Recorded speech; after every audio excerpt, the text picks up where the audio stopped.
ሊያውም አጼ ሚኒሊክ ቤተ መንግስት ተቀምጠ ምንድነው አብዮት አደባባይ ያ የተሰራው በኃይለ ሥላሴ ጊዜ ነው ያቺ አረንጓዴ ቢጫ ቀይ በመትውለበለበት ሁሉም ላይ አዲስ ነገር ሳትሰራ ትናንትና በተቀመጠል በተሰጠ አገር ላይ አብይ የሰራው መንገድ የለም አብይ አዲስ አበባ ላይ ፍላሺ ፕሮጀክት ነው የሰራው ለቴሌቪዥን የሚያምር ላይብራሪ ምናምን ኦኬ የሰራው ስራ የለም በወያኔ ጊዜ የተሰራን መንገድ እንኳን አልጨረሰም ዛሬ አረንጓዴ መቃወም ይህ ህገ መንግስታዊ ነው ወንጀል ነው ሞራልም የለው ኦኬ ቴንክ ዩ ኢሳም ቪዲዮ አብርተ ማውራት ይችላል ቪዲዮ አብራ ኢሳም ይሰማል ኢሳም ኦኬ ይሰማኛል አረብሽም ብዬ ነው ብራዘር አመሰግናለሁ ስንታኝ ድል እሺ ይወልካ ከመነሻው እንጀምር ከተባለ ይሄ መንግስት ሲመጣ ህዋት ወይም ቲፒኤልኤፍ የተጠየቀው ጥያቄ የአዲስ አበባ ማስተር ፕላን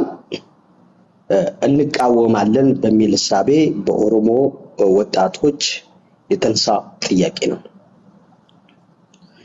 በነገራችን ላይ በዚህ አጋጣሚ የህዋት ደጋፊዎችም የህዋት ተከታዮችም እዚህ ውስጥ ካላችሁ ለነገራችሁ የምፈልገው ህዋት የሚቆጭበት ነገር ቢኖር በጣም ቀላል የሆነ ጥያቄን መመለስ እየቻለ እንደዚህ አይነት አዘቅት ውስጥ በመግባቱ ይቆጫል አሁን ላይ በክንዱ በጉልበቱ ማስመለስ የሚችለው ነገር እንደሚያስመልስ እያወቀ ማለት ነው እና የታገለው ትግል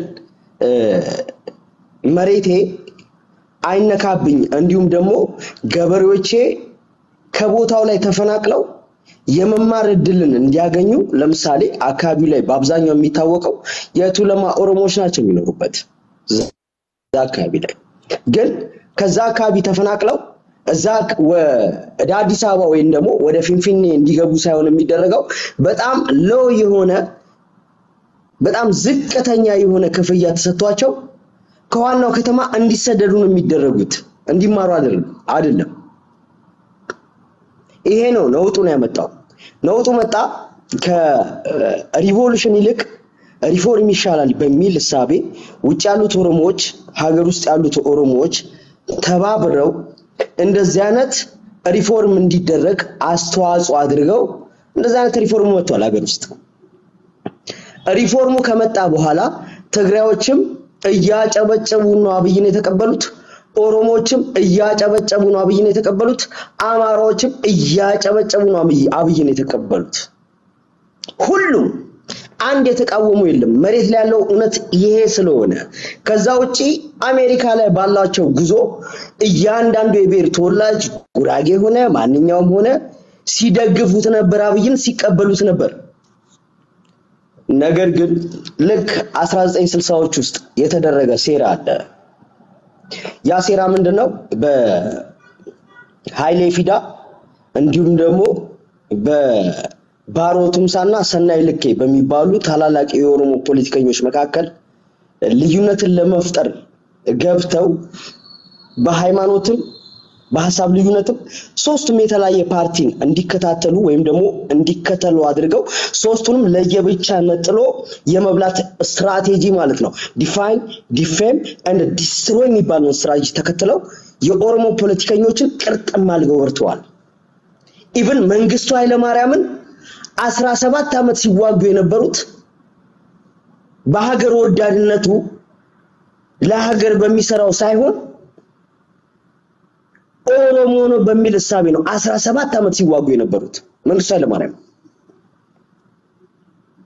ሌላ ነገር አለ መንግስቱ ኃይለ ማርያም ማለት ባይ ዘ ዌይ ኔልሰን ማንዴላን ብዙ ዶላሮችን አሳቅፎ ከመንግስት ካዝና ነው አውጥቶ ሰጥቶ ያ አፍሪካ ኩራት የሚባለው ኔልሰን ማንዴላን የጥቁር ህዝብ ኩራት የሚባለው አሰልጥኖ የለቀቀ ያስተማረ ኦሮሞ መሪ ነው መንግስቱ ኃይለ ማርያም አሸብሽበ ተቀበለ የኦሮሞ ጥያቄ ሳይመለስ በፕሮፓጋንዳና በተለያዩ ጽሁፎች ቪዲዮዎች መንግስት መግባት የሌለበት ጦርነት ውስጥ እንዲገባ አድርገው ትግራይን ወክቶ የነሱን ወልቃይትና ራያን እንዲያስመልስ ፈልገው ባይ ዘ ዌይ እነኛ አካላቶች ይገባቸዋል እነማን እንደሆኑ ይገባቸዋል ብዬ ስለማስብ መሪ ሆኖ ያጡ ነገር ግን መሪ የሆነበት አካል ላይ ትከሻው ላይ ተፈናጠው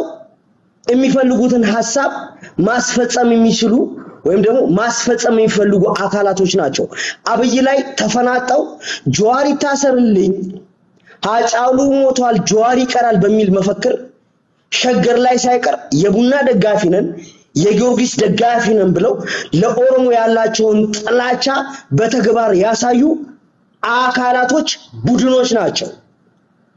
ነገር ግን የመሬት ጉዳይ ወይም ደግሞ የመሬት ይገባኛል ጉዳይ የሚመለስልህ በህግና በፌዴሬሽን ምክር ቤት አግባብ ብቻ እንደሆነ ነው ማወቅ ያለባቸው፣ በህግ አግባብ ማለት ነው።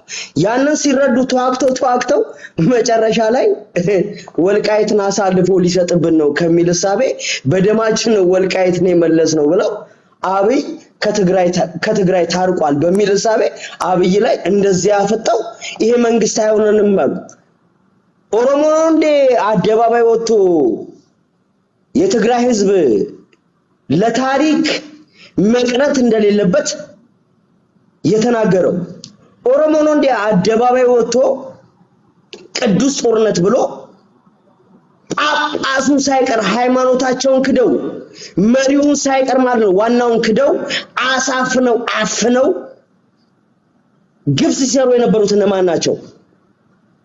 የማን ቡድኖች ናቸው? የኛ ሐሳብ ይፈጸምልን ከሚል ሐሳቤ ማለት ነው። መጨረሻ ላይ ግን ከመከላከያ ጭምር መሳሪያ ነጥቀው መከላከያን ጭምር ከጀርባ ወቅተው እዚህ ውስጥ የምታያቸው ሰዎች ትላንትና ህዋት ዱቄት ቃመ ሊጠጣ ብለው ህዝብ ላይ የትግራይ ህዝብ ላይ ሙር ሲይዙ የነበሩ ሰዎች ናቸው ዛሬ ቅዱስ ሆነው የመጡት። እኔ እንደ አንድ የኦሮሞ ተወላጅ የኢትዮጵያ ችግር በመሳሪያ ሳይሆን በጠረጴዛ ዙሪያ መፈታት አለበት ብዬ ማሰብ ሰው ስለሆንኩኝ ኦሮሞነቴን ክጄ ሳይሆን ነገር ግን የትግራይ ጦርነት ቲፒኤልኤፍን ከመጉዳት ወይም ደግሞ ቲፒኤልኤፍን ከማስወገድ ይልቅ ሲቪሊያኖችን ይጎዳል ብዬ ወጥቼ ስከራከር የነበርኩኝ ሰዎች ነኝ ወይም ሰው ነኝ። ዛሬ ቅዱስ ሆነ የምትመጣበት ምንም አግባብ የለም። ምክንያቱም መንግስት ሲታረቅ ህዋት የሚጠየቀው ጥያቄ እኔ በጉልበቴ ወልቃይትን ወይም ደግሞ ራያ ልውሰድ ሳይሆን በህግ አግባብ ይመለስልኝ። ምክንያቱም በህግ አግባብ ከሆነ ካለው ህገ መንግስት አንፃር መሬቱም ለረጅም ዓመታቶች በማን ቁጥጥር ስር እንደሆነ የሚደነገገው በህግ አግባብ ከሄድን ለህዋት ነው የሚሰጠው ወይም ደግሞ ለትግራይ ህዝብ ነው የሚሰጠው። ህዋትና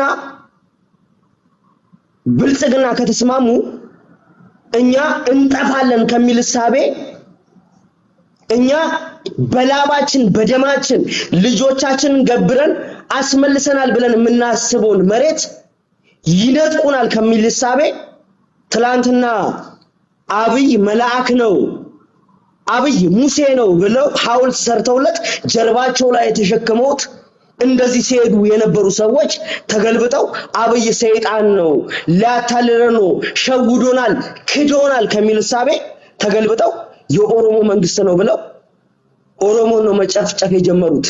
እያንዳንዱ አውሮፓ ላይ ምዕራባውያን ላይ አሜሪካ ላይ የወጡትን ሰላማዊ ሰልፍ በግላጭ የምናየው ነገር ነው። ሲወጡ የሚሉት የጋላ መንግስት አይገዛንም ጋላ አይገዛንም እንጂ ብልጽግና ወይም ደግሞ አብይ አይገዛንም የሚል መፈክር አይደለም የሚያሰሙት።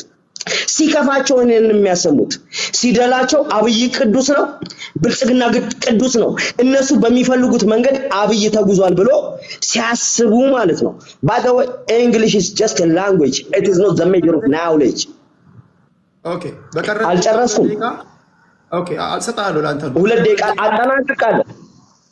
በቃ ይሰማኝ አጠናቅቃለሁ። እየሰማኸኝ ነው? እየሰማሁ በቀረው 2 ደቂቃ አብይ ወደ ስልጣን ከመጣ በኋላ የህገ መንግስቱን አንቀጽ 29 የሚቃረን ተግባራቶች ያደረገበት ምክንያት ምንድነው? እሱንም ነካክተ እንድታልፍ ነው። አንቀጽ 29 ላይ ሌሎች የነካኩት ነገር አለ።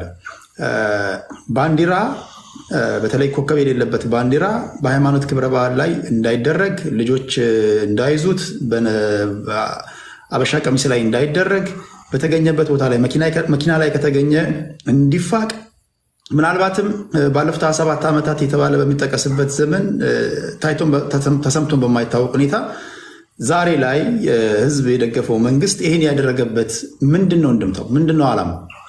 እሱንም ነካክተ እንድታልፍ ነው በቀረው 2 ደቂቃ። አመሰግናለሁ ቴዲ።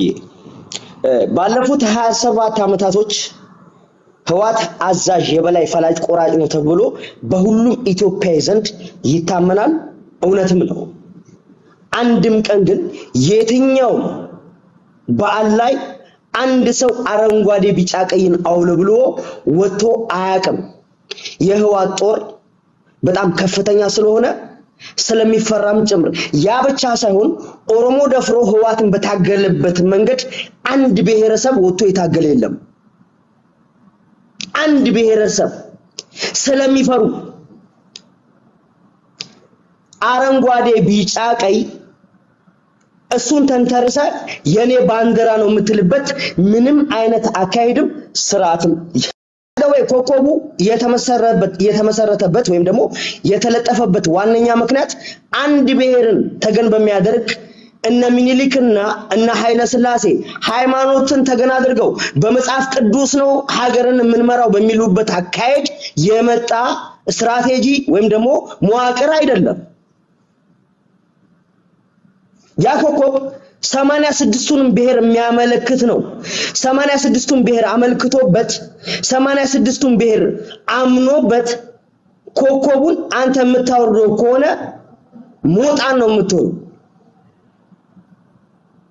አክቹአሊ ሞጣን ነው የምትሆነው ስላችሁ ይገባችኋል ብዬ ስለማስብ ሞጣ የሚደግፈው ሰው የለም። ባይ ዘ ዌይ አማራነት የሚገባኝ በሞጣ ነው። ትክክለኛ አማራ ነው ብዬ የማስበው ሞጣ ነው። አንድ የሚደግፈው የአማራ ፖለቲካ ፓርቲ የለው፣ አንድ የሚደግፈው የአማራ ፖለቲከኛ የለም። እኔ ብቻ ልክ ነኝ ብሎ የአማራን ስትራቴጂ የአማራን አስተሳሰብ ማጨረስ የሚፈልግ ሰው ነው ሞጣ። ሲሳደቡ ሁሉ ዝም ማልለው አማራ ሙሉ ህዝቡ እንደሰደበኝ ስለማይ ነው ሞጣን ዝም ምለው ነው። ላይ 86ቱ ብሔር እኔን አይወክለኝም ብሎ ወይም እኔ አይደለሁም ብሎ እንደሚከራከረው ሁሉ የአማራ ፖለቲካ ኤሊቶች ሞጣም የትኛውም የአማራ ፖለቲከኛ እኔ ላይ አይደርስም ብሎ እንደሚከራከረው ትክክለኛ አማራነትን የማየው ሞጣ ውስጥ ነው። ህግ የፈቀደው አረንጓዴ ቢጫ ቀይ መሃል ላይ ኮኮብ ያለውን ባንዲራ ነው አይደለ? ወደ ሳይሆን በግድ ያን ባንዲራ ይዘት ወጣለ። አለበለዚያ ግን ፖለቲካ ላይ ብልጥነኝ የምትል ከሆነ የ7 ዓመት ልጅ ብለ የ6 ዓመት ልጅ የ10 ዓመት ልጅ ብለ ከልለ ልክ እሸቱ ኢንተርቪው ላይ አዳነች አቤቤ እኔ ብሆን እንዳዳነች አቤቤ ቤት አፍርሼ እንደዚህ አላደርግም እንዳለው ድራማ ሁሉ ድራማን አቅርበ እሺ የትኛው ፖሊስ ነው ኤቪደንስ ስጡ። አንድ ፖሊስ የ7 ዓመት ልጅ አምጥቶ የሚቆርጥበትን ባንዲራ ነው ይሄ ብሎ የሚቆርጥበትን ቪዲዮ አሳዩንና እኛ እንቃወማለን። ይሄ ድራማ የ16ኛ የ17ኛ ክፍለ ዘመን ድራማ ነው፣ ያለፈበት ድራማ ነው። እውነት ካላችሁ እውነቱን ፌደራል ፖሊሲውን መከላከያም ይሁን ኢቭን የኦሮሚያ ልዩ ኃይልም ይሁን የሚቆርጥበትን ባንዲራ ካሳያችሁ እንደ አንድ ኢትዮጵያዊ እንቃወማለን። ግን የላችሁ። ቴንክ ዩ አመሰግናለሁ።